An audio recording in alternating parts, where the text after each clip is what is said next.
and then they tried to take advantage of her. Baby doll house. All right, we are ready for week 11 of What Did Prince Do This Week? I hope you are too. Ready. Good morning. Good morning, everybody. Where's everybody? Come on in. We waiting for you. There we go. Another morning with the Madhouse, I see. Yes. We're going to have to stop at 16, obviously. Well, I guess we could go to 24, but, there's debate about. Hey, Celie. So who we got in the house? We got Sister Trawl. Good morning. Good morning, Celie. Disclaimer. Disclaimer, we don't know them mofos and don't care what they say or think. We are glad to be free. Oh my God, free to change our mind. Free to go most anywhere, anytime. Gotta love that. Thank you so much for that, Celie. Good morning, Man Ray. Always a blessing to have you here. ATL is in the house. Kim, we always love having you here. Mila, thank you for coming back. Good morning. I love that starburst. Hi, Big Girl 1. Happy Saturday. D, blessings from BK. Purple Family Lamb. Yes. Blade Brown, my alliterative brother. Top of the morning to you. Becky, Callie is in the house. Love it. Hola. Lisa Williams. Wow. Yes. So, we have to do our housekeeping. What's up, Arlene? Thank you so much for joining us once again. We really do appreciate it. That's okay. Is this helping? Hey. I'm with you, Kim, dog. This get me up.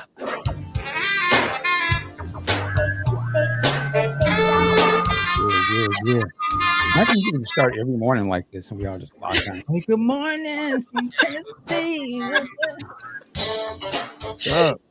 Yes. Panic Survivor. I love your handle. Hello. Welcome from Athens, Greece. Greece is in the house. This is amazing. Somebody loves Madhouse. Thank you, Panic Survivor. C. Lee, booty bouncing music. Purple Love. Disco Hicks, what's up? Disco Hicks. That morning get up. Yes, Kim. This is what I call this song. I don't call it 11. I call it Baby Doll House. Right. Yeah. And we got Timothy Johnson. I need that jam to become available because I want to be able to jam it in the car and the house. Yes, indeed. Madhouse needs a re-release, a remaster, a box set, and all of that jazz. So we're going to quickly go through while we're still listening because we can't stop. Love this bass.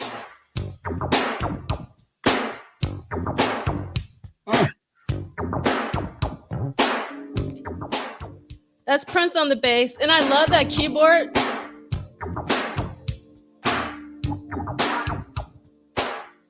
Oh my God. That's such an incredible song.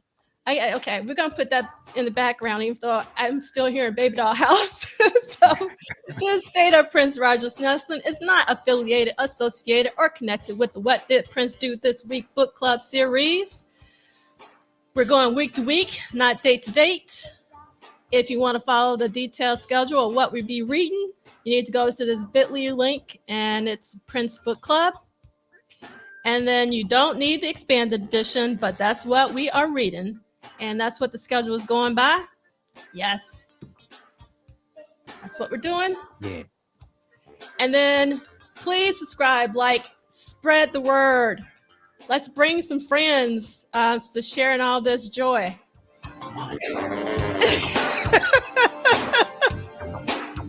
Yes. All right. Ooh. So, This is gonna be the Madhouse podcast. Yeah. Because we love we love Madhouse, and I wanted to show that I have a signed copy There she by goes. Manisa. Yes, from Purple Paisley Brunch that Tanya Giddens does. Yes. And the one thing I wanted to note is that if you look at the covers for the album, which is 16, and the single 10 from last week, you'll notice it's from the same photo shoot, but it's a different photo. And I actually prefer the photo on 10. I don't know why, versus the photo on 16.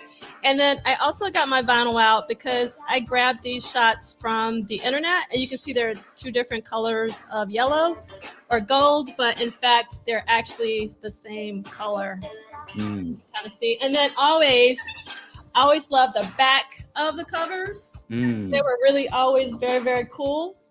And then this is actually 10 again is my favorite. Like, I wish it was actually the album cover because it's just of the background. I'm a cosplay as the dog. Yeah. Nothing but the dog. Man. Yes, we're gonna cosplay. So I wanted to show that, and then I also wanted to.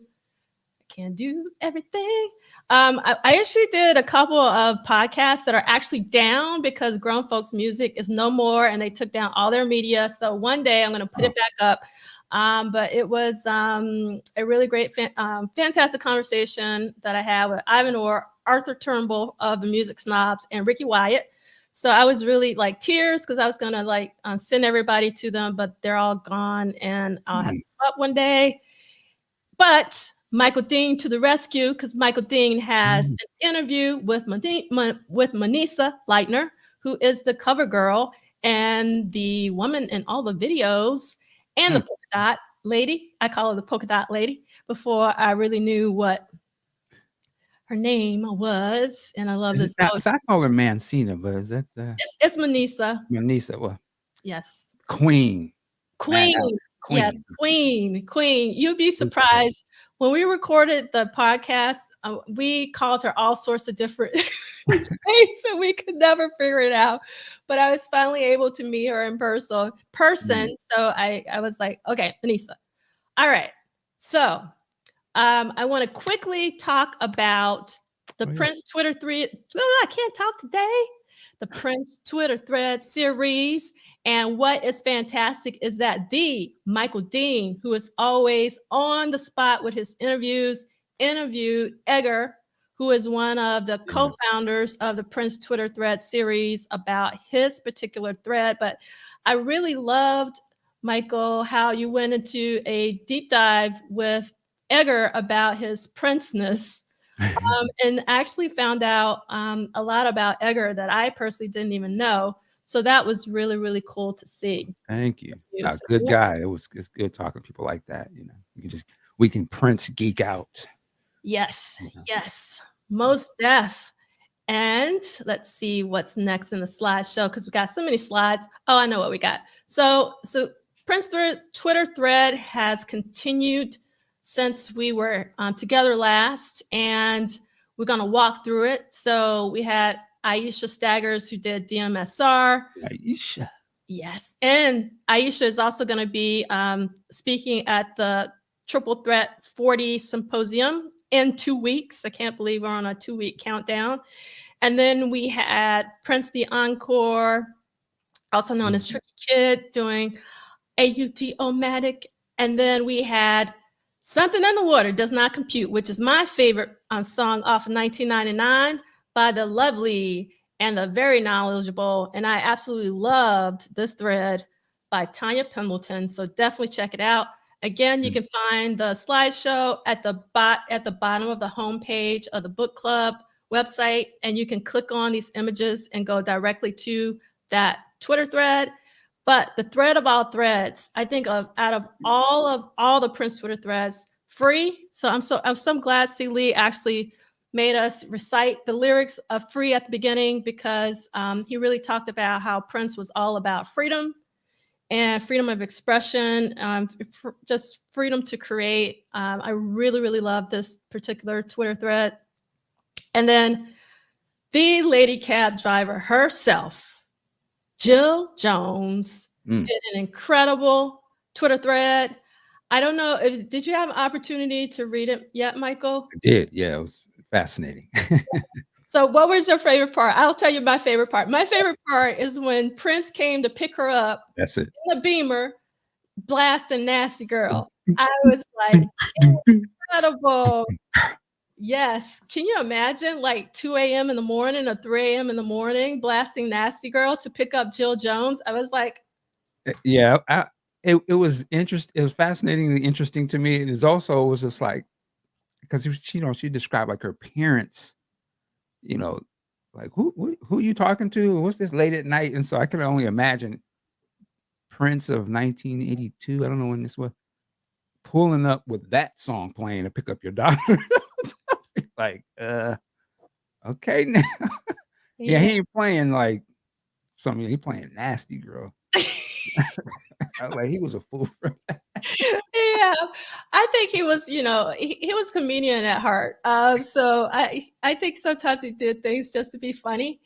And I'm so happy, Stone Freak, getting back on Twitter just to see this thread. It's a reason to get back on Twitter. It really is. And after, now this was an incredible mic drop thread by Zach Hoskins. All the Critics Love You in New York. He has so much detail. He talked about the electrifying mojo in Detroit. He goes into Detroit. He talks about, I'm blanking. Why am I blanking? But there was a show in Detroit. It starts in an S. Was it The Source? I think it was The Source that was similar to Soul Train, but it was based in Detroit. And actually, Zach was able to find the one of the episodes where they were dancing to All the Critics Love You in New York, which was incredible to see. So definitely check out Zach's thread. And then you have today, which might be already dropping or dropping later. We have Richard Cole with International Lover, and that's going to end the Twitter thread series, which was sort of like a companion to the Triple Threat 40 Symposium that's coming up in a couple of weeks. I thought that was really kind of them to help me, sort of like the pre-party before the main event. And we have 12 days to go. We're technically almost there. And you can see the speakers, the schedules, everything on the symposium website at triplethreat.polisci.com, as well as you can register. It's free on Eventbrite. All right. So we are extremely excited. We're gonna go back in time from last week. We're gonna talk about the Huntsville, Alabama, Friday, March 11th show of the 1999 tour, because we have a fantastic guest. I am thrilled. You have no idea how thrilled I am that Traci Humphrey has agreed to come and talk to us about her experience. Yes. So talk to us, Traci. Let me unmute yourself and talk to us. Yes. What's up, Traci? Hey, everyone. Hi. Good to see you all.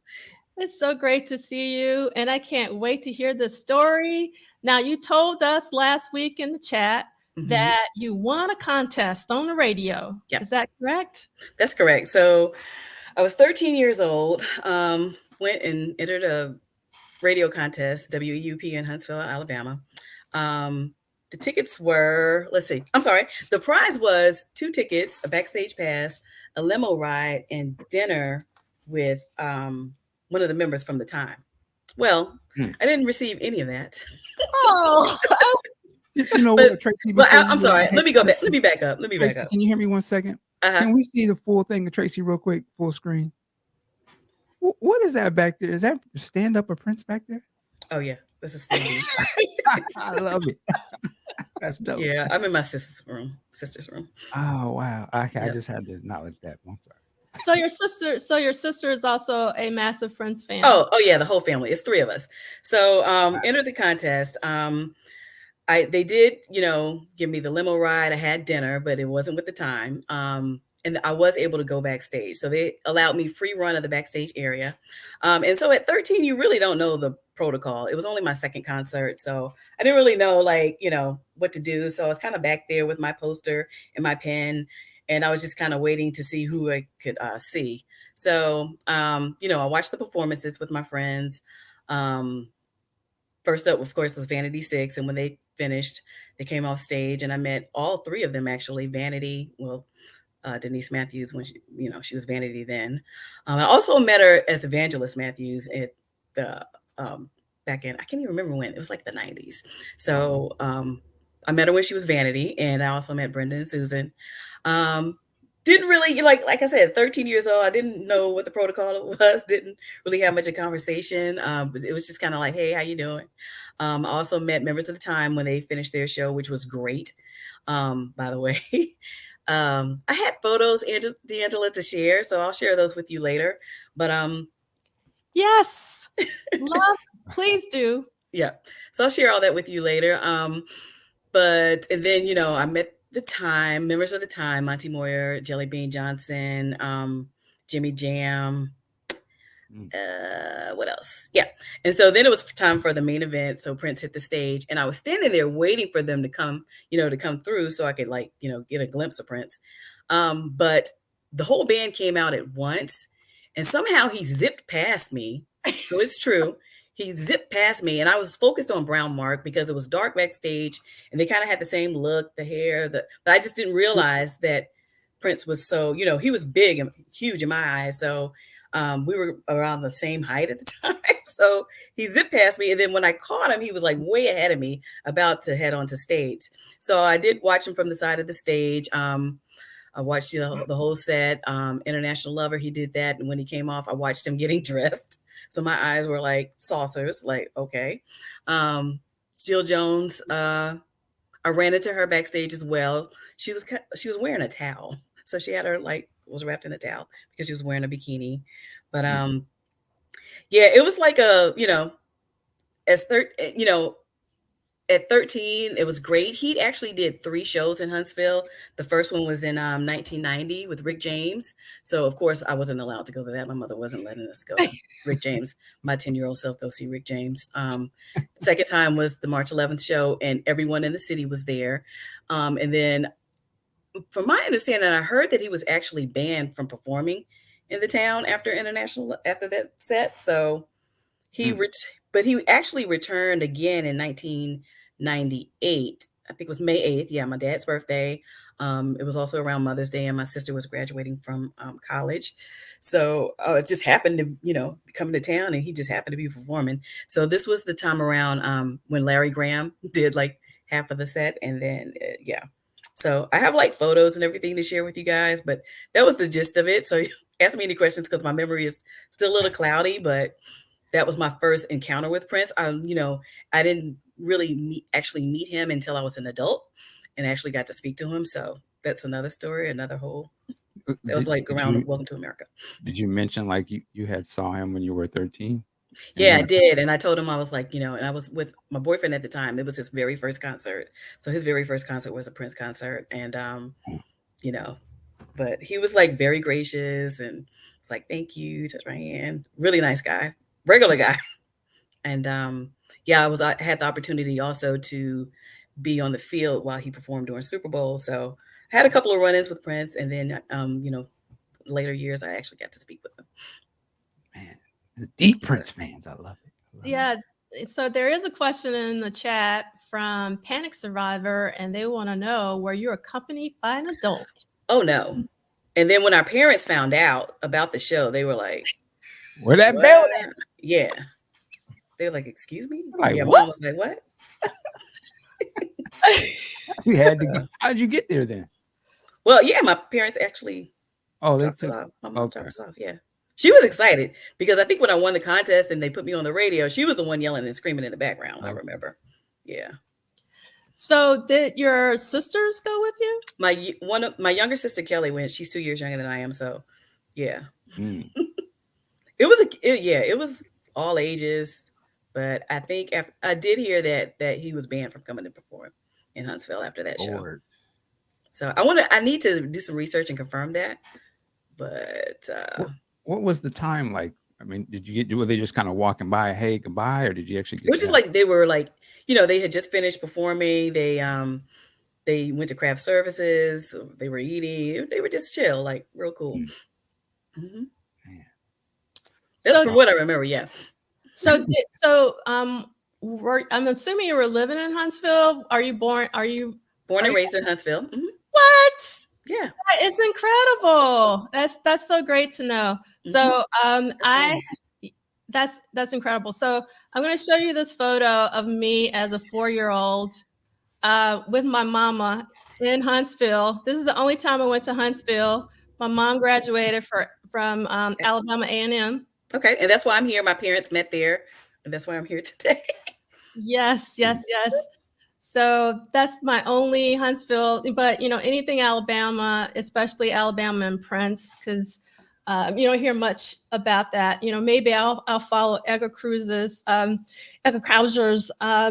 lead and do Prince in Alabama.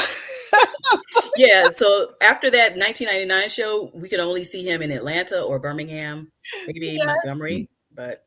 So he never came back. Like that band lasted. So he came back in 1998, and that was the last time. 1998. Okay. And I just happened to be home, so I've seen him all 3 times that he was in Huntsville. That is incredible. That really is. So go ahead. Yeah, and then living in New York, I got to see him multiple times, of course. Of course. Yeah. So what's your favorite tour of? My favorite tour? Yeah. Ooh. Or like not even favorite, like what's your most memorable? Do you have like a most memorable tour? I would guess I would have to say, wow. Put you on the spot. That's a hard one, yeah. I guess it would be Welcome to America. Really? And did you see that in New York? I'm assuming. I saw that in New York several times. Yeah, I was like, I have to see this again, and then I went back and bought another ticket, and then another ticket. Yeah, I saw him 3 times at Madison Square Garden, but I preferred the Jersey show. Yeah, I went to the Jersey show, and that's actually where I met him. Okay, you can't just throw that out there. Like, so how did that happen? Well, when I was at Super Bowl and he performed, I was sitting in the bleachers doing the rehearsals.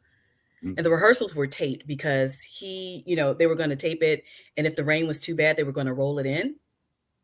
So I'm sitting at Super Bowl watching the show. And he actually had on reverse colors. I have pictures of that too. I kind of sneaked some pictures. So we weren't allowed to take pictures, but I had a couple. So he actually wore reverse. So he had on an orange suit with a blue collar. Where Super Bowl, he wore the blue and so everything was reversed. And I was sitting there and this young lady walks up and she was like, Kelly, my younger sister's name is Kelly. I was like, no, it's Tracy. So this young lady, her name is Traci. And I was like, she's like, what are you doing here? I was like, well, I'm working the pregame and halftime show. And I was like, what are you doing here? She's like, oh, I work for Prince. So Traci is actually the sister of a guy that I dated back in high school from Huntsville, Alabama. So she moved to LA, met up with his hairstylist, Kim, and then was a part of his glam squad. So, and this was my biggest regret because she actually invited me to the after party, the Super Bowl after party, and I didn't go. I was soaking wet and I was driving a crew of people working for the halftime show. And it was just like, how do I sneak out of here? But yeah, I didn't make it. Man. But she said to me, hey, you're in New York, right? And I was like, yeah. She was like, well, I'll let you know when we're in town. So that's how I was able. So I called her after the show and she was like, I'm going to send this assistant out to get you. So I'm way up in the bleachers. She's like, and they were pulling the stage apart. And I went downstairs to the back and they led me in the back where he was doing he was doing a set backstage. What? He was doing a set yes. Wow. They had set up and people were just jumping on, and then he walked in and I think he performed. I can't even remember how long it was because I was just like, because I was this close to him. Wow. And I know he's like, this chick is crazy, but after he finished, I caught him in the hallway alone, and I was like, "This is my one chance," or whatever. I can't remember exactly what I said, but I did, let him know that I saw him, I grew up with him, saw him in Huntsville, Alabama.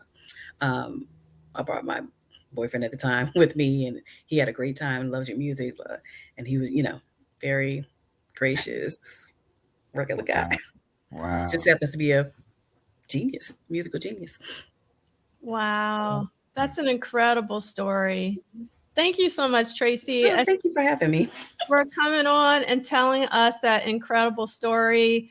Because like actually when I was doing the research for the slide deck last week, I couldn't find anything on Huntsville, Alabama. Mm-hmm. So like when you said that not only did you know about the show, that you went and that you won a contest, we just had to have you on. Oh, we thank you. To hear that story. It's an incredible story, Tracy. Thanks so much. And I'll send you photos because those tickets that we had advanced tickets, and they were $10. And then the photo that you showed, the $11 show, that was the general admission. So he had purple and gold tickets, and we were actually gold ticket holders. Oh, wow. I love that detail. I was like, my mom saved $2 whole. Which was a lot back then. Yeah, it really was. Mm-hmm. Yeah. My favorite line from my mom was always, "Prince is rich, we are not." That's what I wanted. So yes, exactly. Right. Thank you. So I'm gonna take you off the stage if that's okay. Yep. All Thank right. you, Tracy. Thank you so much. Bye. Wow. All right. What a story. That's incredible. Can you imagine winning a contest at 13, seeing Prince like in the early, and then get to actually meet him later in life and see it at the Super Bowl and all that kind of stuff. Yeah, that's an incredible story. So yes, we want to definitely make sure we thank Tracy for coming on, and we got a $2 at the James Way back in the day. All right, so we're actually going to get started finally with week 11, and I am going to warn you that we might be going over today because we have a lot to talk about. And but let's get this party started. So this week in 1983, on the 1983 leg of the 1999 tour, Prince did 5 live shows. He did 1 after show, and he did 1 studio visit. So let's look at our calendar. So you can see that on Sunday, he was at Kalamazoo, Michigan. On Monday, he recorded Strange Relationship, or put down some basic tracking. And then on Tuesday, he played a sold out show at Bloomington, Minnesota, which we're going to talk a lot about this show. And this is one of the reasons why this particular episode is probably going to go over, because there's lots of documentation of the show that we're going to cover. And then that evening, in the wee hours of the morning after the Bloomington show, there is this after show. And then we have the Rockford, Illinois show. And then we have the Omaha, Nebraska show on February. And then he was in Kansas City, Missouri on that Saturday. So here is the map from Prince Vault. And you can kind of see how he's now in the Midwest. And we are going, this is like the old school tour itinerary when things were typed up and bound. And you can see where on the no shows, he was doing stuff on this particular week. So during his no show on the tour itinerary, he recorded Strange Relationship. And then I'm sure he was hopefully taking some rest after the main show and after show of the Bloomington, Minnesota show. I don't know why I'm getting so. Yeah, drink some water. Haven't even started talking yet. Oh my God. You choked up over Tracy's story. I am choked up. I want to cry. Like it was such a beautiful story. I mean, it really was. All right. Here is the ad. Again, very, very similar to all the other 1999 tour ads for the Kalamazoo, Michigan show. It's on sale at the Wings box office. the Boogie Records, the Cal, is it Kai or Cal? I can't, and Benton Harbor Choker Records. Now that's a name. Battle Creek and Believe in Music. Love that name. I guess in Grand Rapids and Muskegon. Yes, Sealy. Basically, whoops. Like the chat is moving so fast. By the time I try to put my mouse over the comment, it moves. So love this comment from Sealy about Kinko's, your place for all of your professional binding services. Kinko's is no more. I don't think Prince slept. I don't think he slept very often based on interviews that I've heard. I think he was one of those 4-hour people. My best friend who passed a couple years ago, he only slept 4 hours his entire life. I don't know how he did it, but there's some people who have that constitution. I am not one of those people. I require sleep. And yes, Tracy is super cool. Very, very, just like down to earth. I love Tracy. So again, I can't thank Tracy enough for coming on. And I have a pretty good Rolodex. I'm getting one from all of this Prince stuff, but we're all connected. So just about Panic Survivor, about meeting Prince and, winning the contest and all of that. So here is where we're about to get started on our roller coaster ride. Let's go.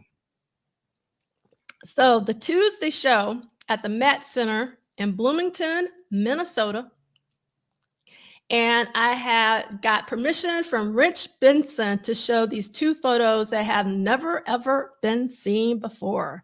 That were taken at the Bloomington, Minnesota show from the second row. So this is one shot that I absolutely love. I love the silhouette, and you can see Prince with his metallic purple. And then this is another shot. Again, mad thanks and gratitude to Rich Benson for allowing me to show this during What Did Prince Do This Week? And we have, so it's I didn't realize this, Panic Survivor. So the Met Center is basically where the Mall of America currently stands. That's actually pretty great information to know. So thank you, Panic Survivor, for being with us today and letting us know. Sealy, yes, rock star in full effect. Gotta love it. I mean, I really love the first picture the most. I don't know why, because I just feel like he's really into it on this shot. But yeah, Matt, thanks. So, all right. There are 3 news weeklies in Minneapolis during this time, and we're going to read from all 3, and it's a lot of reading, so you're going to have to bear with me, and I'm going to have to drink a lot of water, but I couldn't let one of them go. I said, I got to let one of these go, but I just couldn't do it because they're all so very good. So I wanted to show you this first one here, where you can see that it's just an ad that was in the Twin Cities Reader, which is one of the news weeklies we're going to talk about. And what I love about it is how they describe Prince. So they say, Prince is a hot commodity in the music world these days, dubbed music's boy wizard by Warner Records. And he's heading home to showcase his wares in his old stomping grounds. With 4 albums to his credit, Prince has more than mastered recording studios and stages. He's conquered them. Prince tickets go for $11 a shot these days, but his frenzied concerts are a bargain at any price. So I thought it was really cool that someone from his hometown is really giving him the props that he deserves. Because I've heard that in real time that some of the Minneapolis folks weren't as kind, to Prince because, you know how it is, when you're local and people might not You ain't nobody. Yeah, exactly. So I just really love seeing that they were giving, at least Twin Cities Reader was giving Prince his props in real time, because this is from March 9th, 1983, before the March 15th Bloomington show. Okay, so this is the review from the Star Tribune, one of the other news weeklies from Minneapolis. And you're going to have to bear with me because I want to read it. And I really love the layout. Like back then, this is a pretty fancy layout for a newspaper. And the caption reads, "Rock star Prince appeared at the Met Center along with Vanity 6 and singer Morris Day, far right on the time." All right, so here we go. And this is by Mr. John Bream. And if you know your music journalist, you'll know that John Bream is the guy who covered Prince the longest. So I always love reading what John Bream has to say about Prince. So this is John Bream's review of the Met concert, and the title is "Met Concert is Powerful Proof of Prince's Claim to Throne." Prince is no longer our little rock star. Now he's the nation's rock star, and that's all caps. The staff of Rolling Stone named him Rock Artist of the Year in '82, and later this month, his regal face will be splashed on the cover of Rolling Stone, courtesy of Richard Avedon, which is italicized because that is correct, the portrait photographer. Richard Avedon was a massive deal back then. He photographed Marilyn Monroe. I mean, all of the Hollywood glamour. So Prince, Vanity, Susan, Brenda, they all got like the Hollywood treatment from Richard Avedon. It's my favorite cover of Prince. It was his first cover for Rolling Stone. I could go on and on, but we're going to talk about that when we talk about that cover, which will be very, very soon. So let's continue. The national critical hype and hometown boosterism of the past couple of years have become a prediction realized.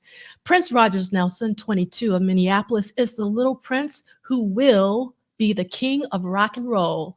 He served notice again Tuesday at Met Center that he is the most exciting stage figure in rock. He's more outrageous and spontaneous than Mick Jagger, less controlled and less dramatic than Bruce Springsteen, and sexier than David Bowie, Marvin Gaye, Van Halen's David Lee Roth, Michael Jackson, Stevie Nicks, Pat Benatar, or whoever is today's favorite pinup. Witnessing Prince Tuesday was like seeing Mick Jagger in 1969, Little Richard in 58, and James Brown in 66. That's high praise. Unquestionably, it was the best concert Prince has performed in the Twin Cities. Water. I knew I was going to have to read all today. So it's like, my voice is like, you ain't going to be reading all day. Take your time, preacher. Yes. Gone were the excesses and indulgences of old, the simulated masturbation on the guitar, the lengthy white noise guitar solos, the cheap strip tease, and the preening around clad only in bikini pants and boots. Added were some marvelous dancing instead of prancing, and a new wardrobe with the accent on purple, the color of royalty and sexual freedom. If there were any complaints, it would be about the brevity of the performance. Again, this comes up again and again in these reviews. Only 65 minutes compared with 85 last year. The choice of material, everything was from his last two albums, 1999 and Controversy, and the use of the same stage set as last year. I don't have a problem with that, as you already know. I love that stage setup. Nevertheless, it was a well-conceived, smartly paced, and wonderfully executed show. The show has become more tightly structured and practically seamless. Prince's band members took fewer solos than in the past, and the group's sound was more boisterous, with more prominent use of syndrums and crashing cymbals. Prince also took fewer instrumental solos and danced more. By the second song, he was doing flying splits and climbing to a platform atop the speaker banks 15 feet above the stage to do some slipping and sliding, and to generally strut his stuff a la James Brown, including a backward somersault in darkness. Prince's vocal prowess was as impressive as, hold on one second, his dancing. He turned in a stirring, trembling performance on the ballad "Do Me Baby," which has in the past degenerated into princely pandering. This time, however, he didn't exploit his sexiness. Most striking, perhaps, was his syncopated stroll on electric piano on "Why Don't You Call Me Anymore." I don't know why they can't get this title right. A ballad that appears on the flip side of the hit single 1999. He turned it into a Little Richard-style gospel send-up, complete with a dance atop the piano, and ended dramatically with his voice echoing through the speakers. The rest of the show was devoted to his rapturous, inventive dance rock material, which is rivaled for consistency and excellence by only Michael Jackson, whose output is less prolific. Prince's controversial message of sexual anarchy seemed less apparent this time around. Sure, he played the humping silhouette in bed during International Lover, but he earned more of an R rating than an X. Either he's matured and realized he can be more artful and more sensuous by leaving a little to the imagination, or he's accepting responsibility attended with the widespread airplay of his songs on the radio. Yes, even several local stations are finally playing Prince hits regularly. And the preteens and teenagers radio has been attracting. He drew 13,729 persons Tuesday compared with 5,850 last year. That is a huge difference. 13, almost 14,000 compared to 6,000 last year. Nevertheless, the fire has not left his eyes. One moment his eyes seethe with mock defiance, and the next he flashes an innocent smile. That's his princely charm, his ability to be defiant and delicate, boldly sexual, and cleanly thought-provoking. That's the way he ended his show, with a roaring blast-off to party before the nuclear holocaust in 1999, and then he flashed a triumphant little smile that seemed to say, "Everywhere else think I'm the king, but back home I'm just Prince." So he goes on to talk about the time, and I'm not going to read the rest of it because it's really so much more to read. But the one thing that I liked about this article was, really hearing how Prince had kind of tamed down his image a bit. We kind of talked about that a little bit last week, but I think it's really interesting that John Bream really calls it out, in his article. And we got to make sure that, because Love Sexy 71 is in the house. Love Sexy. So yes, the article was spot on. He forecast the rain that was about to come. Exactly, that is correct. And let's see. I'm seeing anything else. All right, so And that was John Bream that wrote that? That was John Bream. And again, it goes on and on and on. I had to stop because we got more articles to read. So it's basically, it was like a 2-page article, which is great. So this is the next article I want to read from the third news weekly from Minneapolis called City Pages. And this was on March 23rd, and it's a review. So let me get started if I can find what I'm supposed to be reading. All right. So give me 1 second. I was gonna say real quick, the interesting thing to me listening to these reviews is just like the world is starting to believe like it's just becoming bigger, and people are starting to see like, this guy, you need to watch him. Like he's evolving and he's becoming this thing, and things like Rolling Stone acknowledging it and stuff. It's cool to see him rising to the occasion, or maybe just the audience is rising to him. He's already sort of there a little bit. So it's very interesting. Yeah, it is, because now, I mean, obviously we were experiencing this in real time, but we've been with Prince for so long that we kind of forget. Take it for granted. Yeah. Yeah, we take it for granted. So this is actually one of the reasons why it's so important for me to do this for me personally. And also I'm loving going back and reading the different perspectives, because while this article is going to be pretty good, the third article that I'm going to read is not going to be as loving as the first two from Minneapolis. So this is going to be the second review from a Minneapolis News Weekly about the Bloomington, Minnesota show. So this is by Martin Keller, and the name of the article obviously is called In the Act. And let's get this party started. And the caption of that photo says, Prince excess stripped to a minimum.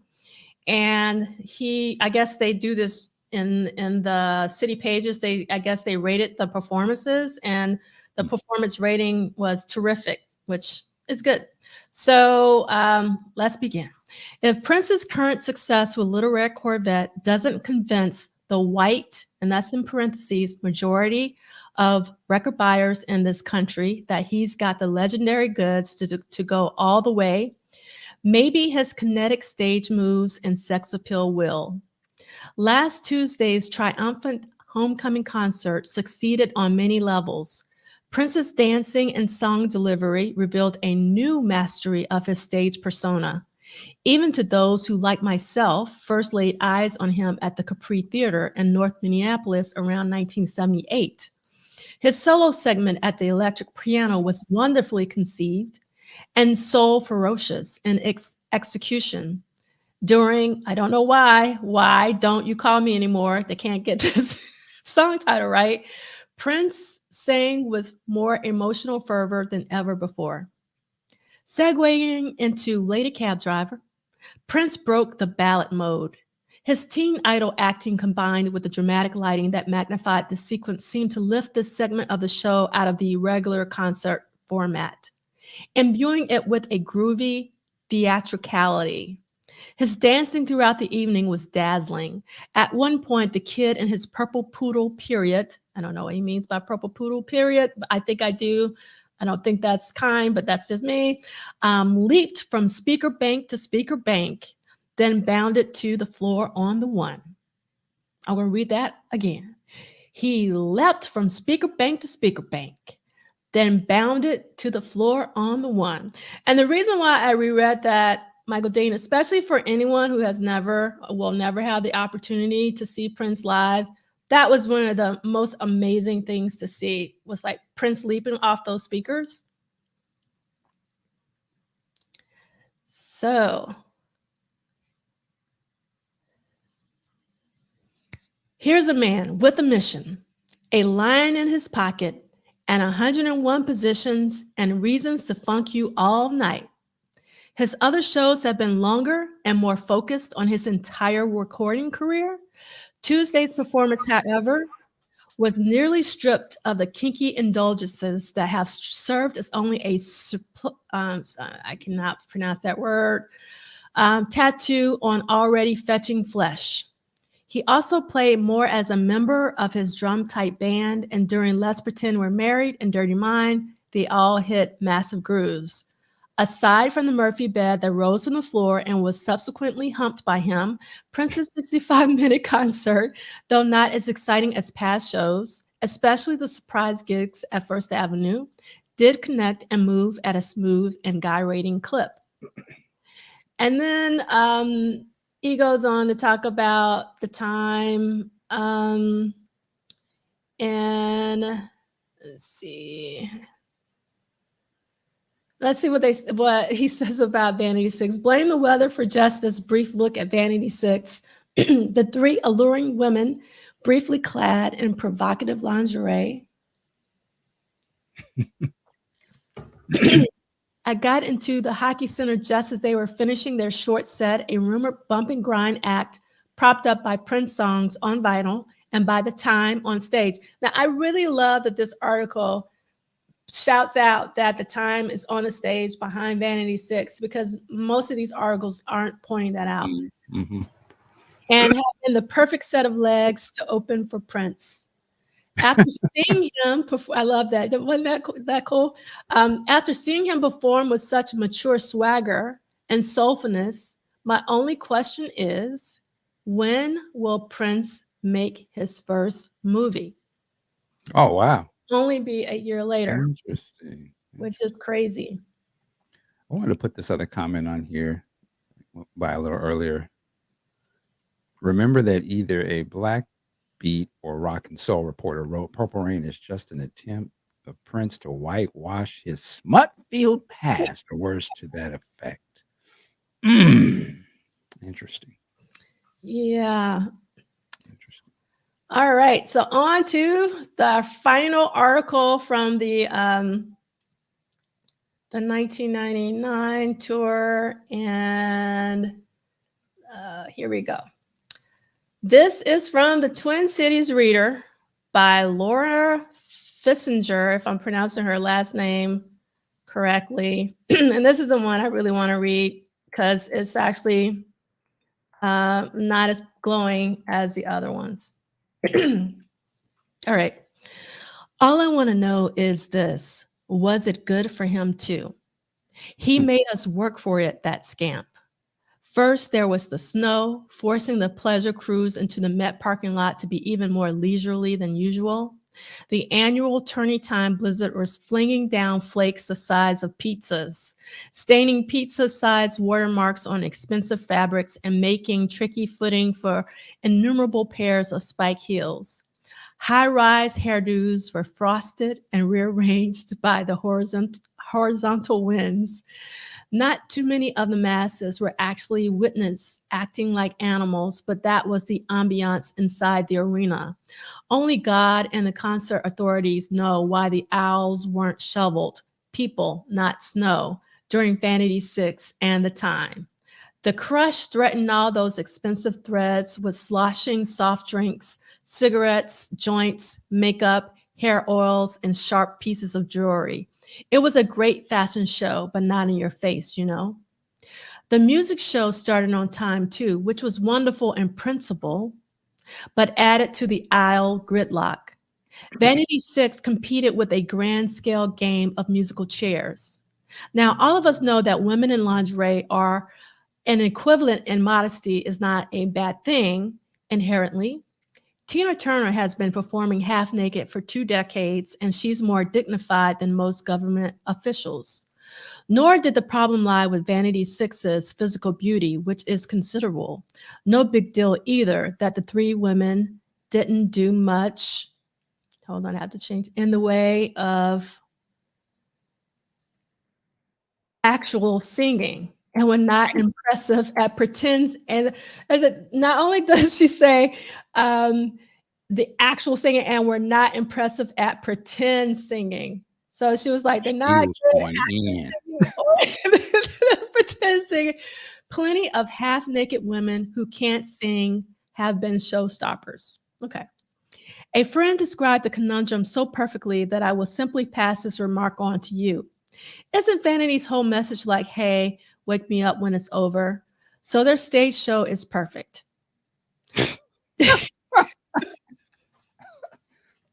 Future troll. Yes. Cranking out 17 minutes of Nasty Girls. Kim, they still got that S. And the like were the time. Anonymous behind a pink scrim. When the time came out from front for their own set, the boogie began. God, they've done some quantum leaping since we saw them last year. The music and dancing were so snappy and spiffy that people were laughing the way 2-year-olds do during a great round of peekaboo. More than ever, Morris Day is the Miss Manners of the funk. I don't know what they mean about this. Miss Manners, is this someone back then? Does someone know who Miss Manners is? MISS Manners of the funk and punk set. Making fun and making rules at the same time. We got lessons on stance, cool, the walk, courtship, wild and loose, 7-7, 793-11, and other key issues of custom and decorum. And these were the bonus to dance music so tight that dimes would be bounced off into the stratosphere.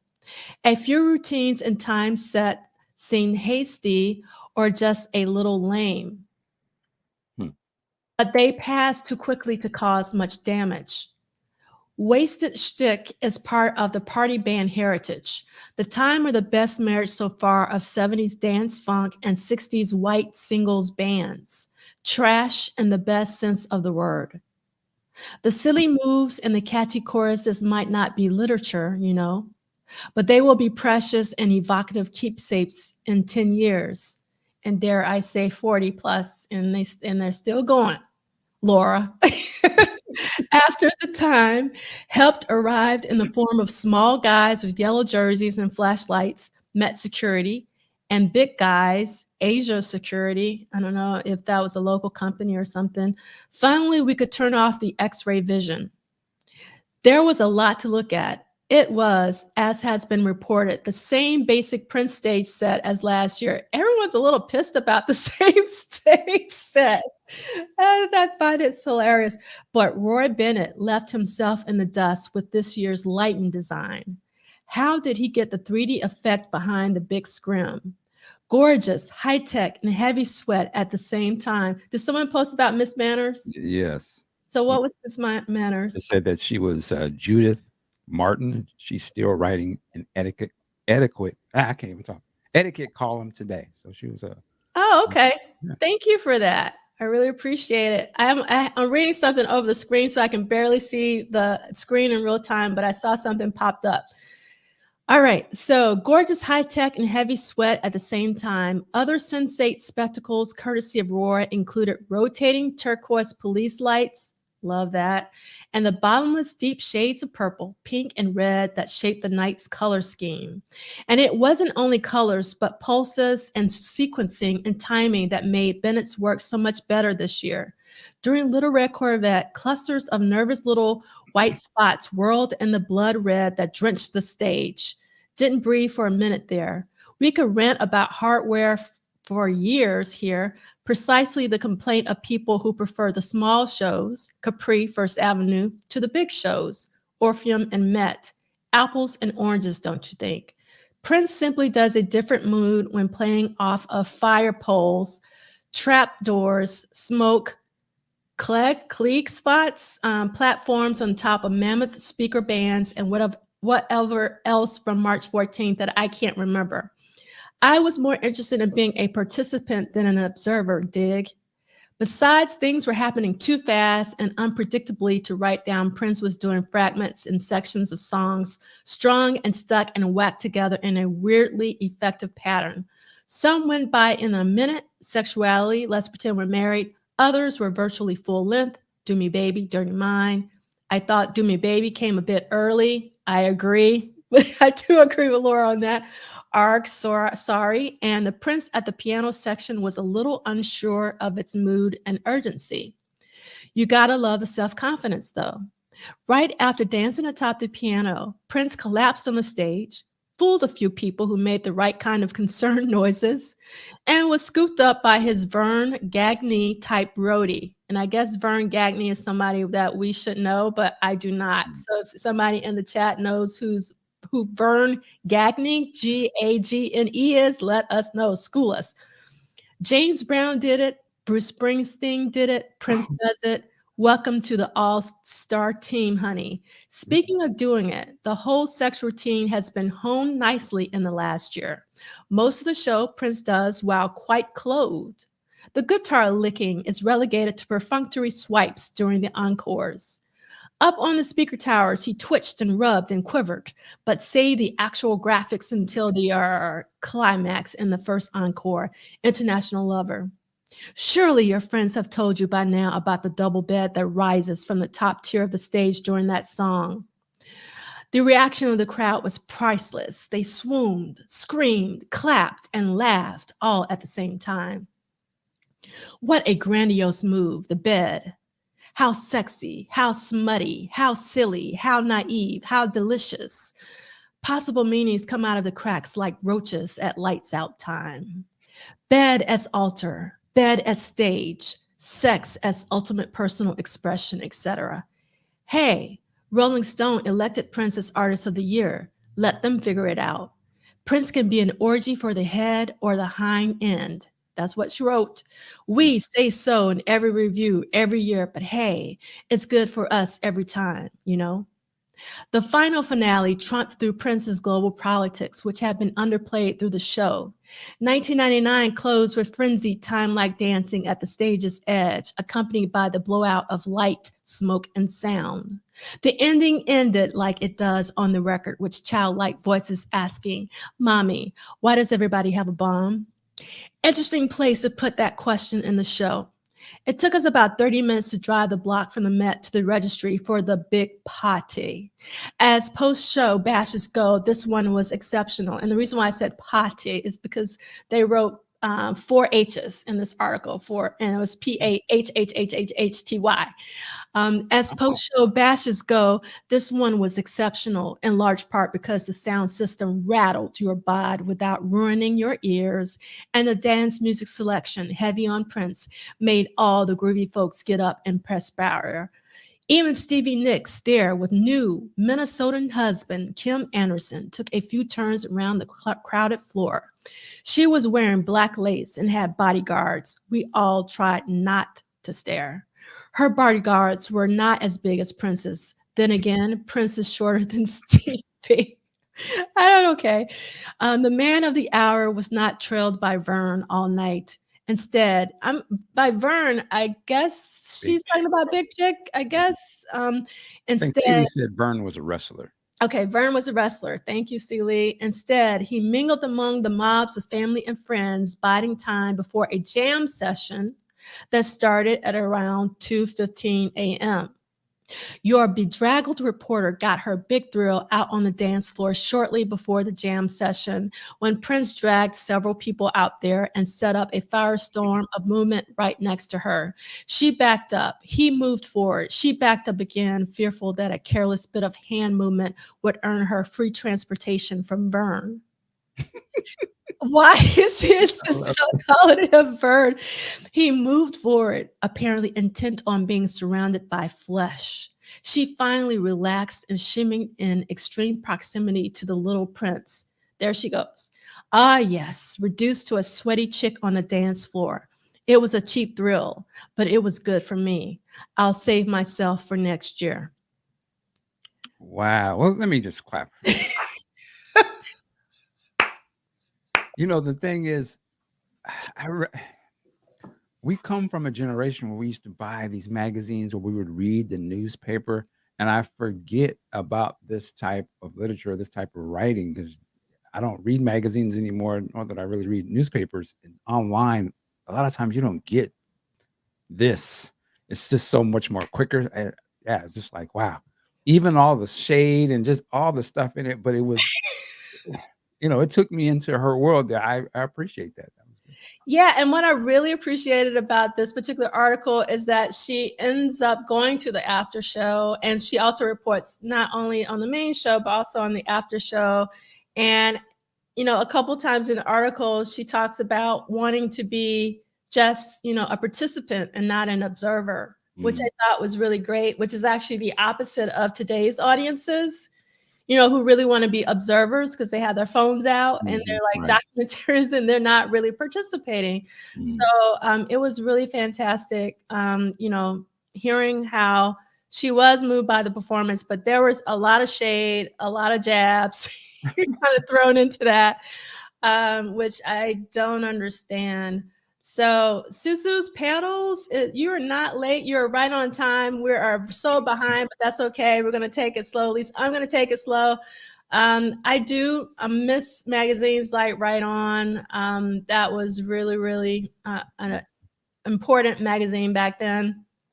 And Ricky, you're probably right. She was probably singing Prince's praises in 84 and 85. I'm sure. I mean, if she continues to write, we might find some more articles from her in the future.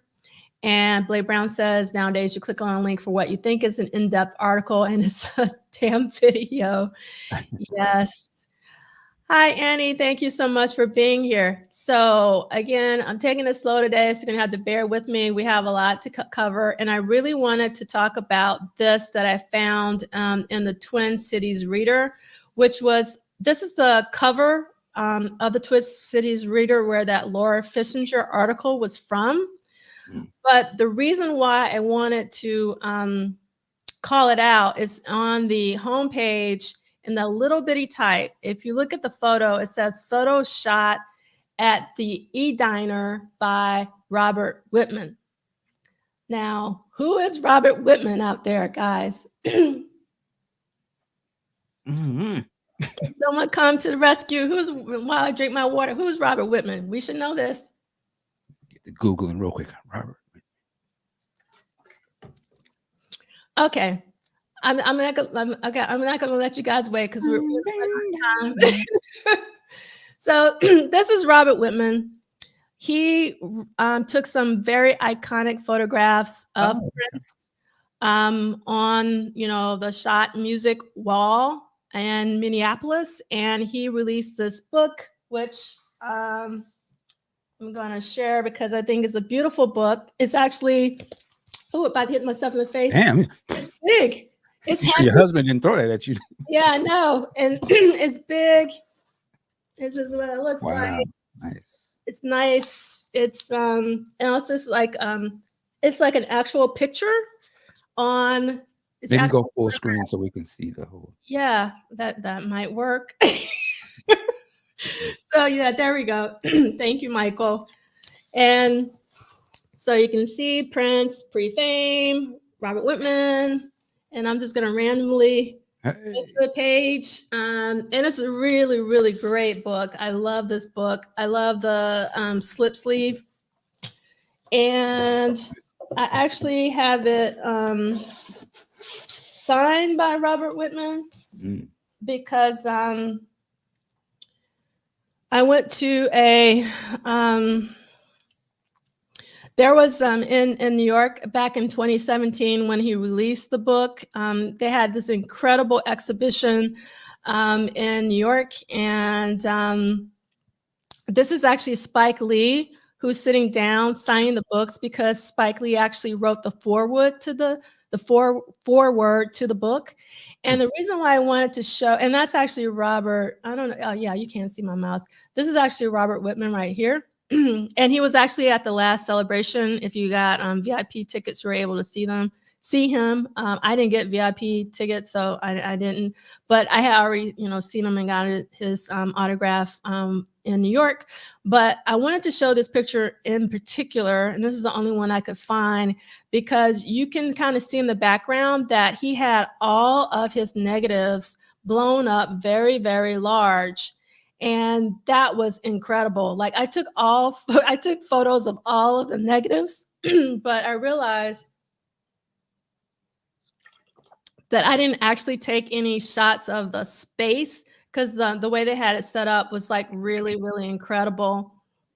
And I just wanted to talk about that. All right, so I'm going to skip through this because we just read Laura's description of the after show, which was at the Registry Hotel in Bloomington, Minnesota. But there's actually another cover, like a coverage of the after party in City Pages, because before we were looking at the Twin Cities Reader.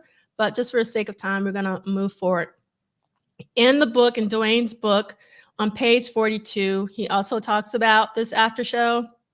And what didn't come up in Laura's article is that Prince, performed on the drums and Stevie Nicks on the cowbell, and Vanity Six and the Time were there. All right, so we're going to move on from the Bloomington, Minneapolis show, and we're going to go to the Rockford, Illinois show on March 17th. This is the poster flyer that I found for the show. It's very similar to some of the others. It just, I don't know. I always kind of like, I guess, give a side eye whenever people use old logos. Like this is the controversy font, and we're on the 1999 tour. This is like a controversy font. Okay, but But like the font, I was like, really? But yeah, okay. So this is basically a flyer, and that was the only thing I could find from the Rockford, Illinois show. And then this is a ticket for the Omaha, Nebraska show. And there's actually a lot of different tickets from the show. I should have shown all of them. They're all different colors. I love these tickets from the Omaha, Nebraska show at the Omaha Civic Auditorium Arena. And I do want to read this one since I didn't read. I skipped one of the articles I wanted to read. And this would be my last, if I can find it. I might not read this one since I can't find it. Hold on 1 second. Here we go. All right. So, can Minneapolis be the capital of a new kind of funk rock dominating the soul charts? A number of performers from the Twin Cities are producing trend-setting soul hits that threaten to cross over to the pop charts with a similarly explosive impact.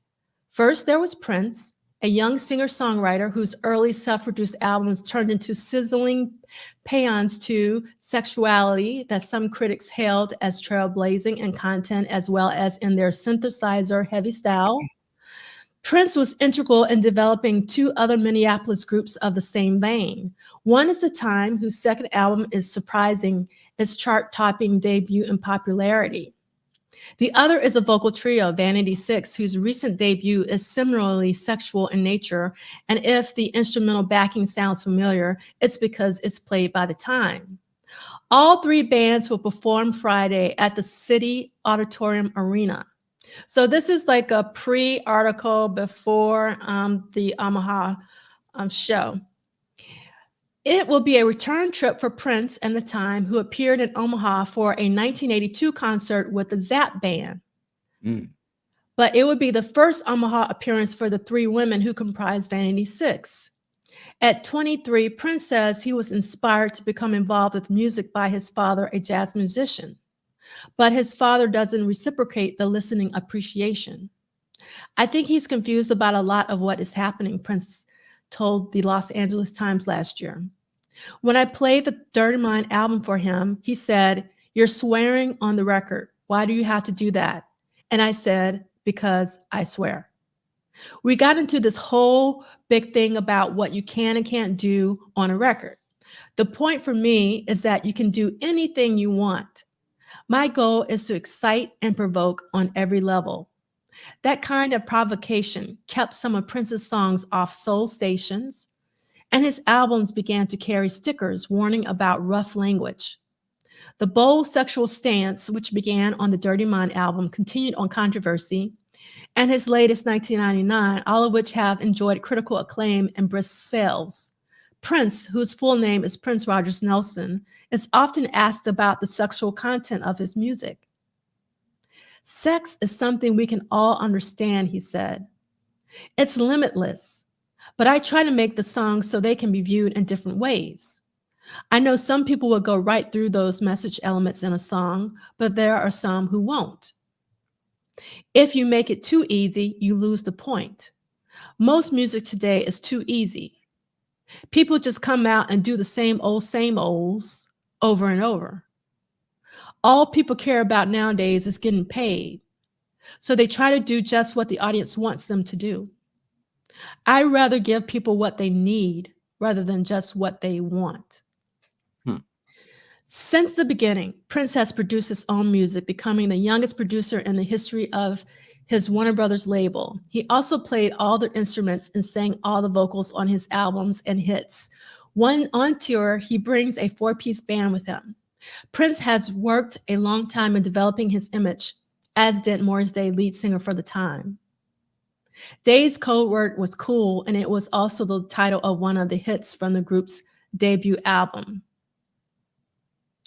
And he goes on to say, almost at the end, but on the current tour, Day produces some unexpected tricks. We become a lot more seasoned, and I can't read. I cut it off too much, so I'll stop reading there. But what was really interesting, I thought, about this article is that it gave a really, I thought, like thoughtful overview of Prince and the time and Prince as an artist. And I also felt like it wasn't necessarily shade, but it was kind of like a warning, because this was like before the show. This was an article before the show happened. Okay. Like, make sure you know who you're coming to see. And there's a possibility, that it might be different. So, okay. Now, this will be my last reading of the day. And I know I told you, I tried to warn you. I'm warning you, I'm warning me about what? Okay, so Prince offers record crowd royal fun. So this is the actual review of the Omaha show by Roger Catlin. Don't worry, I won't hurt you. I only want you to have some fun. So begins the new album and tour show by Prince, the single named Minneapolis music sensation. Some take a cautious view of his talented funk and rock performer.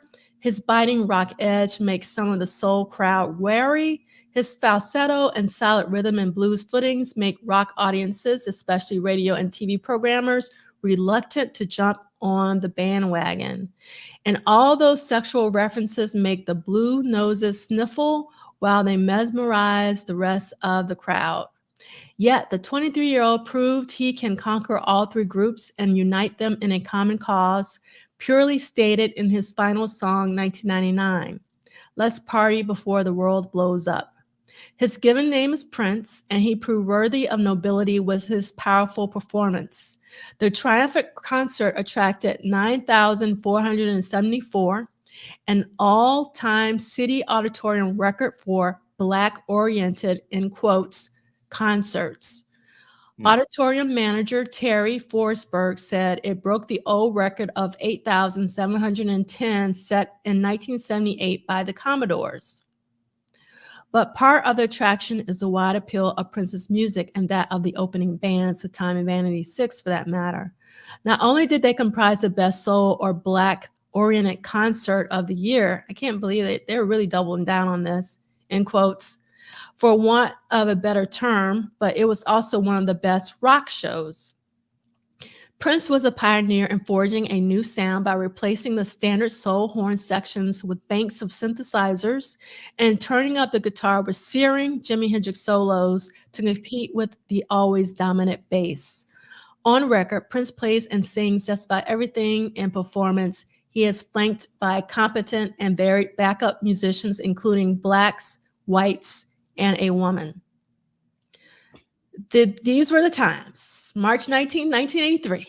The set and costuming was much the same as his last Omaha show a year ago, February, but he seemed more at ease and relaxed this time, engaging the crowd and singing along and stopping his prancing around to play some electric piano on a slowed down number or two.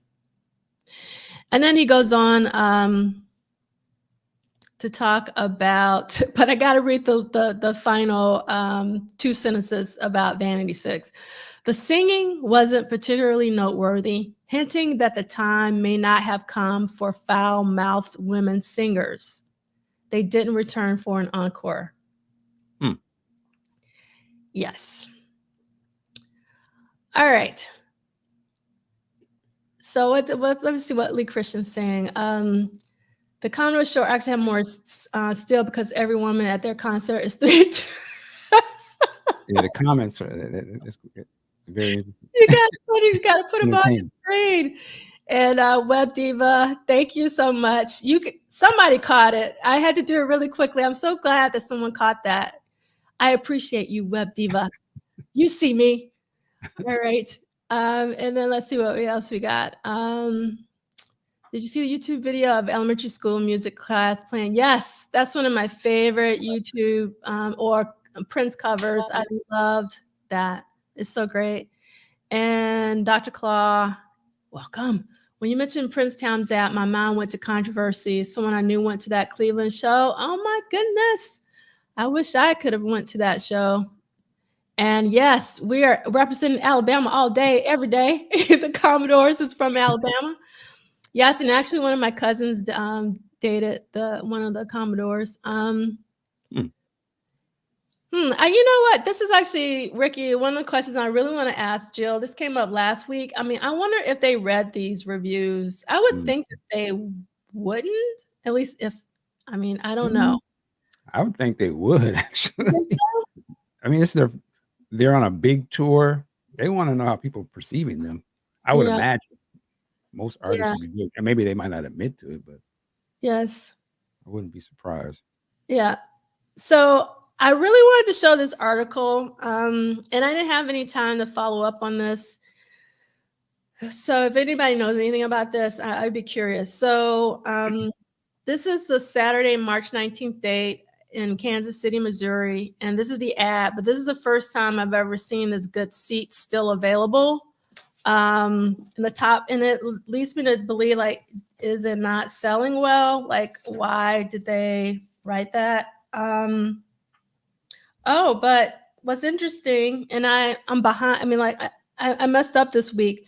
So actually the Omaha show sold out and the Kansas City show also sold out.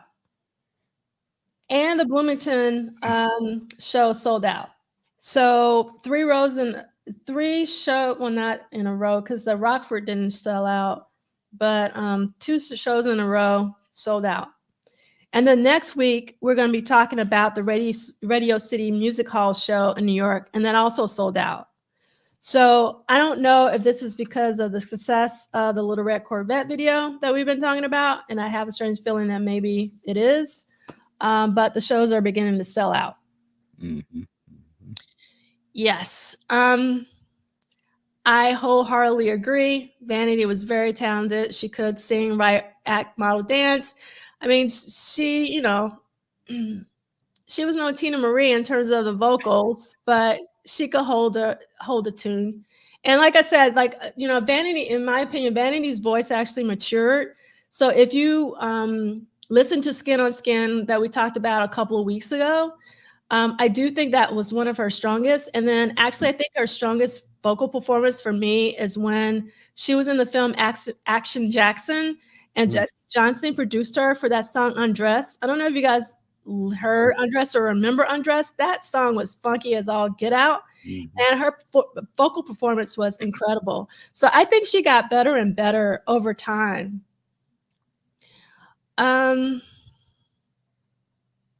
Yes, this is very true. Like in many interviews, Vanity would like outright just say, "I know I'm not a singer."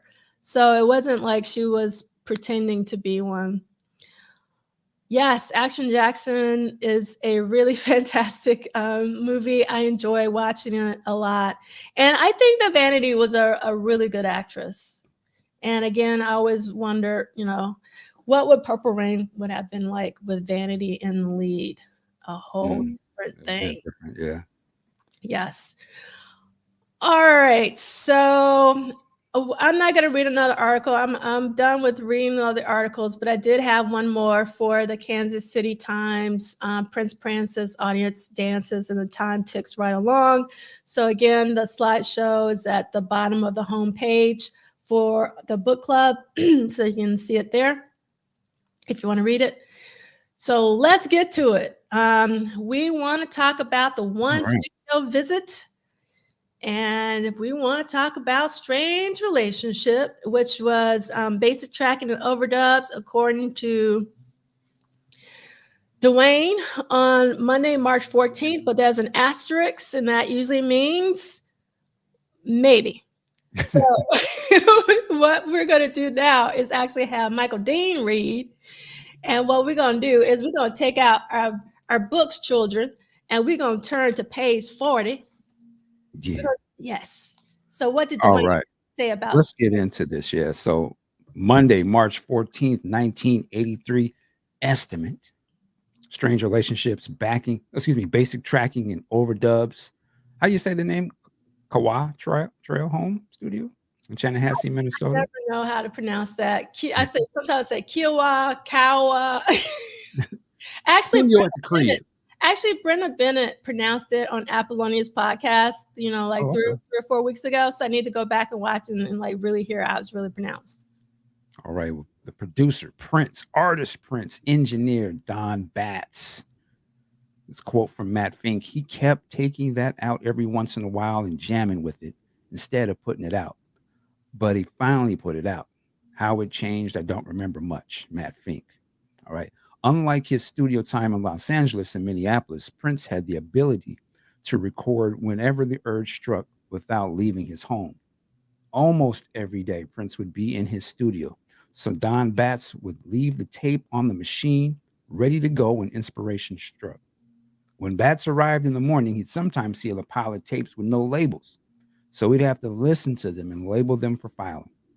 He was also on call 24/7 in case Prince had a technical question in the middle of the night. I just real quick, I mean, to be on call for somebody 24/7, that's wild. The fact that you could have the power to have somebody at your beck and call, that's got to change a guy. It was fascinating. Strange Relationship was a track he'd revisit over the next few years. But when it was originally conceived, it was another track inspired by Vanity. The song was different in tone than numbers like Wonderful Ass because it lacked their humor. When he was finished with the session, he dubbed it to a cassette for Vanity. I remember him giving her Wonderful Ass and Strange Relationships, remembers singer Jill Jones. There's another quote. She had her little beatbox in her cassettes. He gave out cassettes then. She played it before the show while me, Susanna, and all of us were getting dressed. Susan, I'm sorry. It wasn't discreet. It was just a strange relationship. It was really true that he didn't want to see her happy and he didn't want to see her sad because she started dating other people and he got pissed. She was like, I'm moving away from him. Fuck him. I'm really famous. People love me. So she was getting something, and that was the only thing he had to yank her back in. Status Strange Relationships was revisited and re-recorded more than once before a version, which was 4 minutes and 4 seconds, was released on his Sign of the Times album in 1987. Although multiple sources indicate that Prince worked on Strange Relationship on this date, he may have begun this initial tracking during an earlier undocumented session, possibly in late 1982, during the same period he recorded Wonderful Ass. The Bird may have been recorded with Prince, Jesse Johnson, and Morris Day on March 14th as well. Which I wonder why Duane kind of threw that in there like that and didn't really go into that song at this time. But if he did all that in the same day, head buster, like, guy's on fire. on fire like Mariah. Yeah. But wow. Strange Relationships, 1983, possibly 82. Like, that just boggles my mind. Yes, indeed. So I have some slides because, I go a little slide crazy.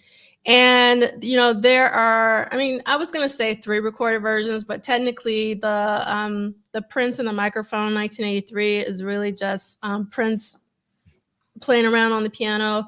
So, obviously with the Sign of the Times, A Strange Relationship was officially released on Sign of the Times from 1988. And then with the Sign of the Times Super Deluxe, you got what I call the Mo Sitar version. So, Michael Dean, do you have a preference between more sitar or less sitar? I like the less one, actually. Yeah. Yeah, I like the more, I guess I'm not gonna say raw, but I just like when it's just Prince's stuff sort of as untouched as possible.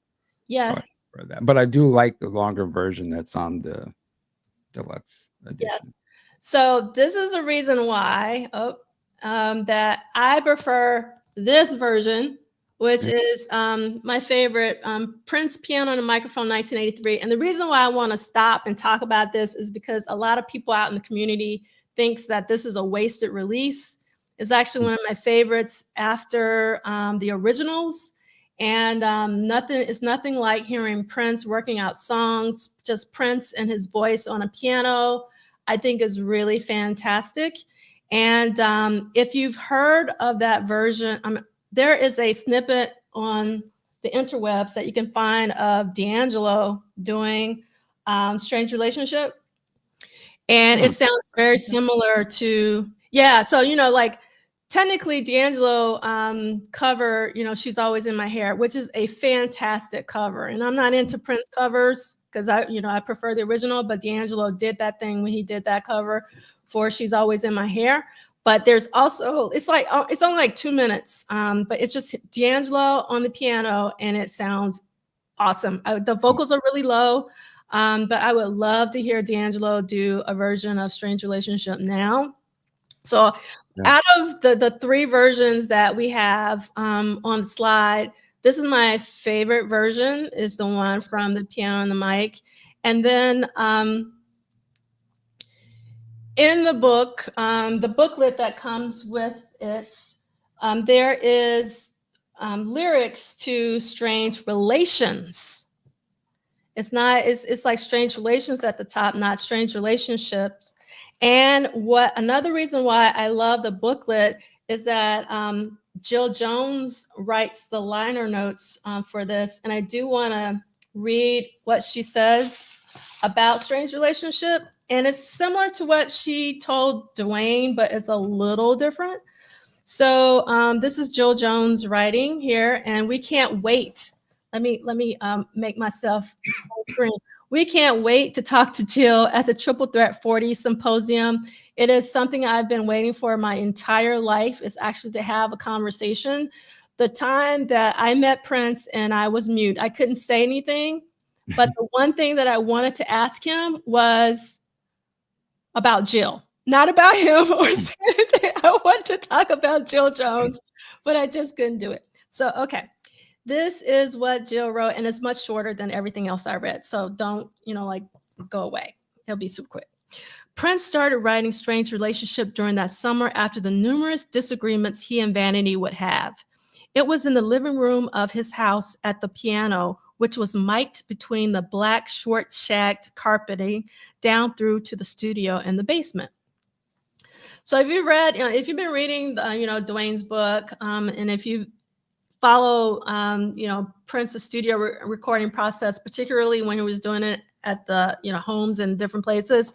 This home in particular, he had the piano up and the studio down, and it was mic'd that way. He kept a journal that sometimes he would have lyrics written and sometimes not. A lot of times he worked things out on the piano musically to see what would come to him melodically and take his notebook away, sit on the gray sofa, and complete the lyrics. And this is another reason why I love this piano and the mic 1983. You hear him scatting, you have some, he's really filling out some of the songs. So this really matches, what Jill is saying. Then he would go back and flesh it all out. I recall later during a break on the 1999 tour, he went into the studio and tracked it, then gave it to Vanity as a song for the next Vanity 6 album. So I'm thinking that this is the date that she's talking about. She says, I recall later during a break on the 1999 tour, he went into the studio and tracked it.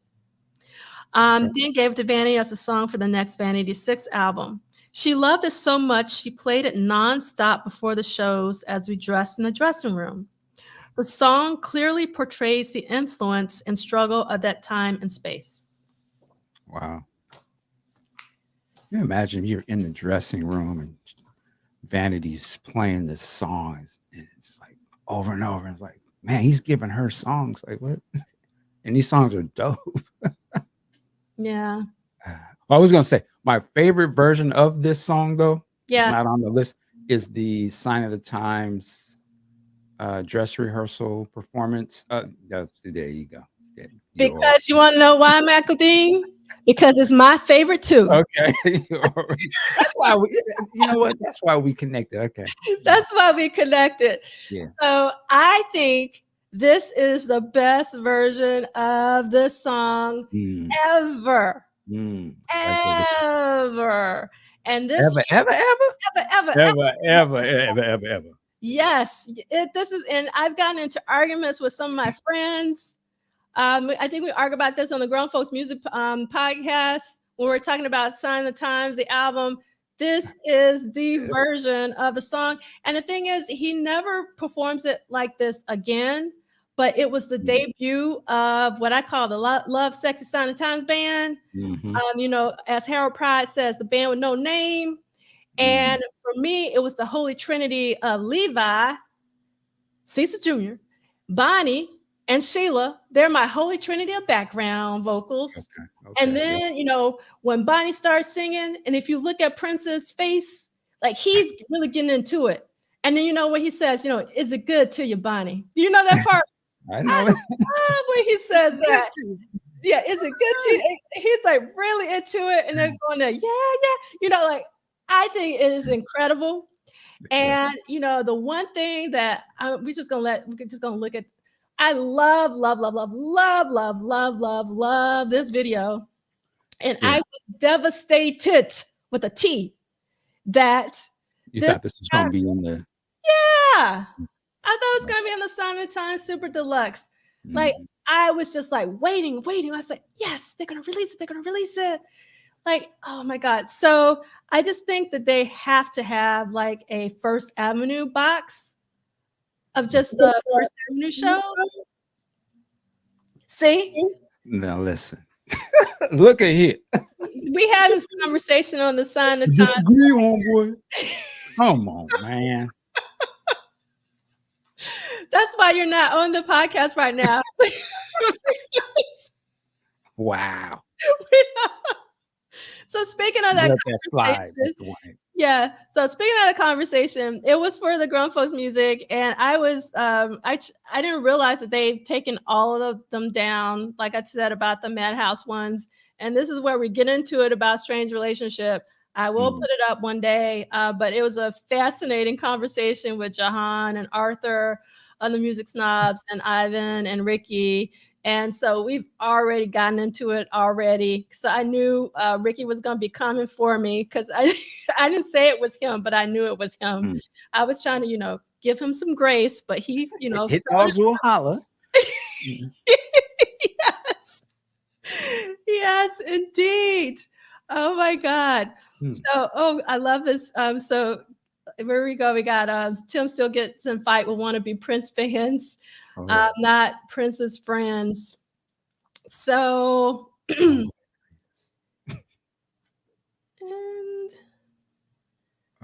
but yeah, that version is incredible. It is fire. And one thing that I like about it is they really take their time with it.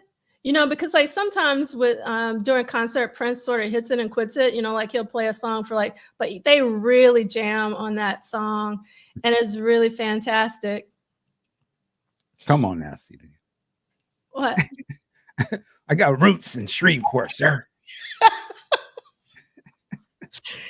Yes. So we were talking about Strange Relationships, recorded that. Yeah. So. Yes, Man Ray is with me. They let it breathe. Exactly. They let it breathe. I can hear that. Yes. Yes. You know it. Oh my God. So if you go on the interwebs, if you do your Googles, as Michael Dean says, you can actually. I actually did a reaction video to that. Oh, I didn't know that. Yeah, I did. That's good to know. Yes. So we have one more slide and we have finally come to the end of our What Did Prince Do This Week? So week 11, up to this point in 1983, Prince has done 37 live shows so far, 1 after show so far, and approximately 9 because of the asterisks. So I want to see what we're going to be doing again next week. We already talked about, we're going to be talking about the New York Radio City Music Hall show. And then we are going to. Wait a minute, I have an extra question. Sure. Did we stop on page 41 or what was? Well, the thing is. Or are we going by the date? No, we're going by the day. I didn't want to make you read more unless you want to read more. I did have that highlighted to read, which is page 41. I think 41 is important to talk about. Like that's. Yeah. Do you want to do it? Because I didn't know how much time you had. So let me just talk about it next week, and then we'll jump back on it, because like technically we're supposed to go until Saturday, March 19th. And yeah, you're absolutely right, because I had it highlighted, but let me stop talking so you can talk. So basically next week we're going to be reading pages 43 through 49, which will be March 21st through March 26th. So Monday to Saturday. All right, Michael Dean, let's take it away. Let's get into this real quick. So I guess I'm just jumping to Wednesday, March 16th. Page 41. Page 41, after midnight show, Regency Hotel, Bloomington, Minnesota. Registry, I'm sorry. And I'm just going to, just jump right in. So Prince's star was on the rise when he returned home for a brief victory lap. By this time, Little Red Corvette was a top 40 hit, number 37 this week, on its way to number 6, which you can tell me that word, behold. I don't even know. Buoy? I think it's buoy. Which buoyed the album, bouncing it back up the charts as well. I was about to jump into my Casey Kasem for a second. Let me slow down. Oh, Lord. While everything was looking well from the outside, deep cracks had formed in the band, and Dickerson was uncomfortable singing some of the more overtly sexual songs because of his religious beliefs. It was certainly a major factor, he remembered, in that I became increasingly uncomfortable with the influence we were having on young people and youth culture in general. Now that they were playing to their hometown and all the families and friends who'd be attending, Dickerson decided to discuss his distaste for some of the songs they were playing and wanted to request that Prince eliminate some of the more sexually explicit songs. He asked the band to support his views in the conversation with Prince, which he was planning to have during the show's sound check. And the band reluctantly agreed to have his back. Matt Fink recalls that it didn't go as planned. When the time came for the vote to happen, Dez told Prince about this and that the band was supporting him, but everyone clammed up. Everybody. And then he came to me, and it was my turn to vote. And I said, it is Prince's show. I was scared. You know what Dez did? He picked up a drum stool and was sitting there and came after me and chased me off the stage with it. He threatened to hit me with it, and he came after me. He took all his frustration and came after me because I was the last guy, and I said, maybe this wasn't such a good idea. It was like 2 days before we were talking again. And let me say, I just want to stop right there to say, I remember hearing these sort of things about Dez back in the day, and I used to be kind of like, man, this is Prince's thing. But as an older 52-year-old man with a family, I have to salute Dez. So at least, hey, you want to question this stuff. Like, man, we have an effect on these kids, and he's got his religious beliefs. I respect him for standing up and wanting to question. Now, he may have went a little overboard with trying to chase old boy down with the stool and want to hit people. That's on some other stuff.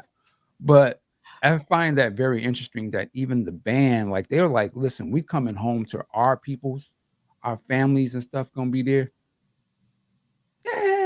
Maybe we might want to tone down some of the, I'm saying these words, foolishness in front of our own people. And to me, that just speaks of, they know Prince's act is out there. Prince knows his act is out there. It's supposed to elicit responses and it's edgy and all this type of stuff. But I think there was also a part of the respect that we have for like our elders, or like, I guess for him, the kids. Be like, man, there's a time and place. Maybe we shouldn't be doing some of this stuff in front of our own people. I just find that very interesting that there's that conversation in Prince's band, let alone that it was out among people. You hear it in some of these reviews. I wish I could have heard what Prince's sort of opinion was toward him about that, or maybe he never really brought it up to him like that. But I think that whole interaction is interesting, and I salute Matt Fink for even sort of admitting, like, kind of punked out a little bit, like, we're still a group, right? Like, where's Dez at?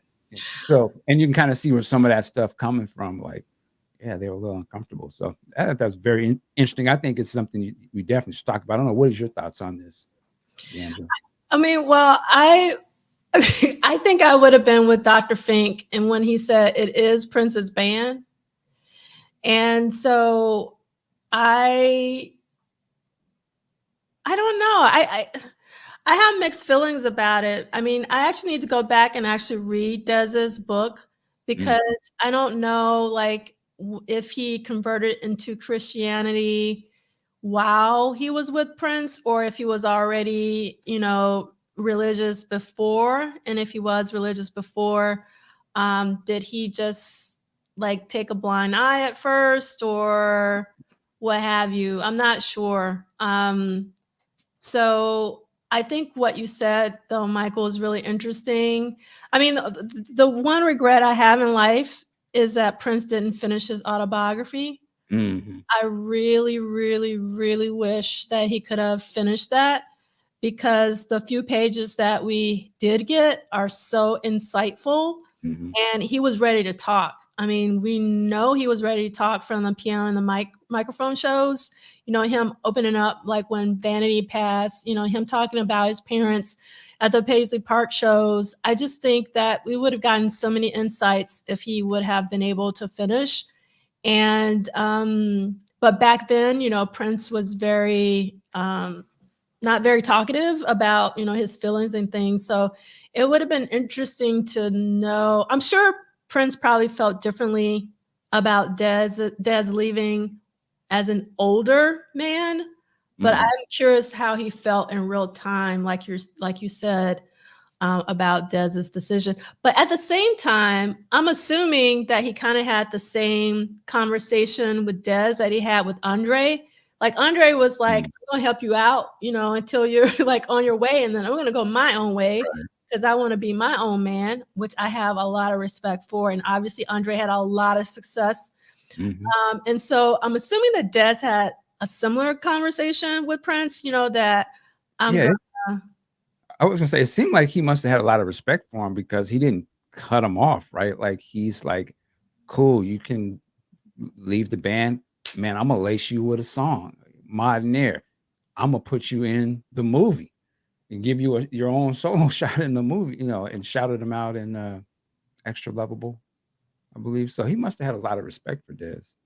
I mean, he definitely had a lot of respect for Dez, because if you watch a lot of those early shows, like particularly like the Dirty Mind show, I mean, Dez was rocking out. And a lot of times, Prince was, if you didn't see any Prince shows beyond the Dirty Mindset, you might say that, Dez was a better guitarist, and maybe Dez was actually the better guitarist at the time. I don't know. But I just thought it was fascinating how much solo time that Prince gave Dez. So that, to me, showed that he had tremendous respect for Dez's talent. Real quick, I wanted to address Dee's comment question. He's asked, what was about Dez sort of rallying the band? I can only speculate, but maybe that was just a way of, if we're stronger, united, versus just one person saying something. And maybe he's like, man, if you guys feel this way, you may be afraid to step up. And kind of what Matt Fink was kind of saying, like, yeah, I kind of did agree, but then when it came time to it, I didn't want to mess up my situation. But I think Dez sort of getting everybody together, maybe this is the only way Prince is going to listen, if we all stand up united to him, to say, hey, man, this is a situation. And again, I don't know how Prince's interactions sort of changed with them, possibly, where maybe he wasn't as approachable to them after a certain amount of time, as he's gotten bigger and there's so many other people in his ear, in the camp. And of course, too, the book illustrates during this time, the egos must be out of control, because, he's got the stuff going on with the Time, stuff going on with Vanity Six. There's a lot of interpersonal relationships, and Prince is the leader. And the one thing I can look at this and say, I don't know how good of a leader he was in terms of, leading people in the relationship part. Musically, he was the man, of course, but I'm curious, like it sounded like it was a little shaky, trying to sort of be heard or to be sort of valued, that your opinion mattered more than his possibly. But again, I'm just speculating. So that was my thought on it. Yeah, Ricky makes a really good point. I mean, the Prince is only like in his early 20s at this point. Absolutely. Right. And we all mature. I mean, I'm still maturing, as in my 50s, right? So in terms of my emotional intelligence. So thank you, Ricky, for that.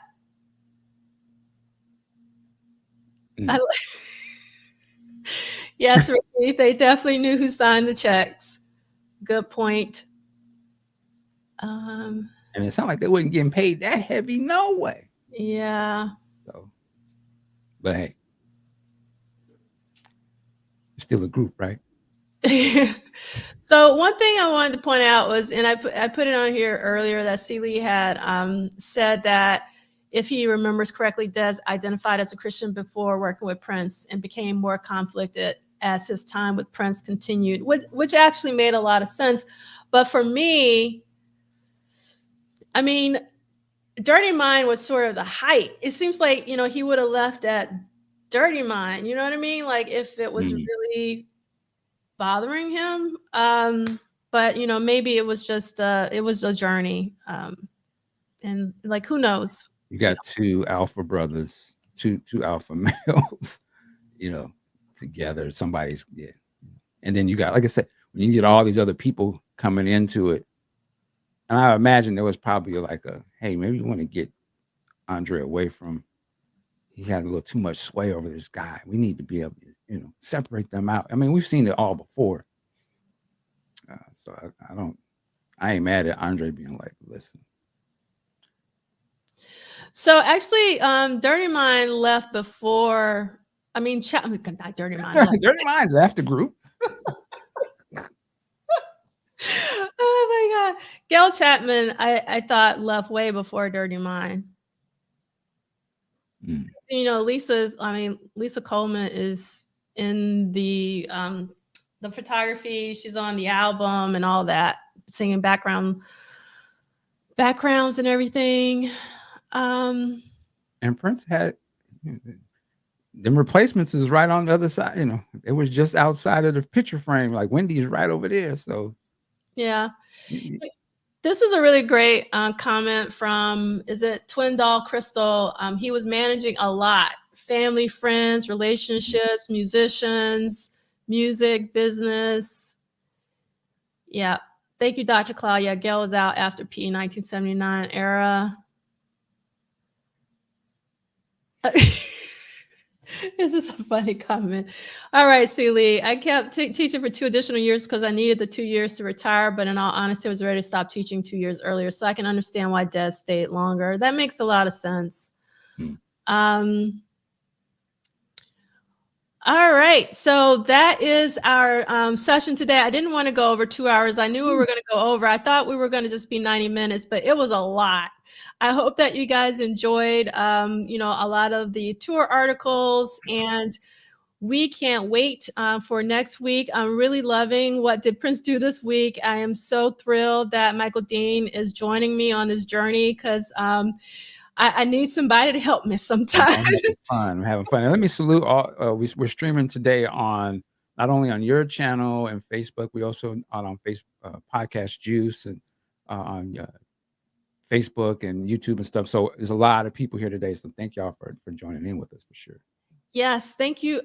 Thanks to all of you for taking time out of your Saturday to hang out with us and talk about what we love to talk about, which is Prince. And 1999 era is one of my favorite eras. And I can't wait for our 3-day extravaganza of the Triple Threat 40 Symposium, where we're going to talk about Prince all day long, the time all day long, Vanity 6 all day long, because that's how we roll. And so we hope that you'll join us in person or via the live stream, which hopefully won't stop. We'll see, depending on what kind of audio people might have in their presentations. We will find out.